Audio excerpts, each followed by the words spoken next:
স্থানীয় সরকার প্রতিমন্ত্রী শাহে আলম গতকালকে আমাদের সাবেক উপদেষ্টা আসিফ মাহমুদ সজীব ভুঁইয়ার বিরুদ্ধে একটি অভিযোগ করেছেন। তিনি বলেছেন যে সচিবের স্বাক্ষর ছাড়াই তিনি ফাইল ছেড়ে দিয়েছেন বা ফাইল পাশ করিয়েছেন।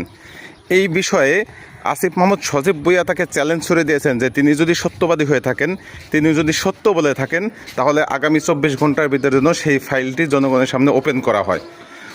এবং এরপরে এই অভিযোগও করেছেন মূলত শাহেদ আলম অনভিজ্ঞতার কারণে এই দাবি করে থাকেন, কেননা মূলত বিষয়টি কখনোই সচিবালয়ের স্বাক্ষর ছাড়া মন্ত্রী পরিষদে আসার সুযোগ ছিল না বা মন্ত্রী বিভাগে আসার সুযোগ ছিল না।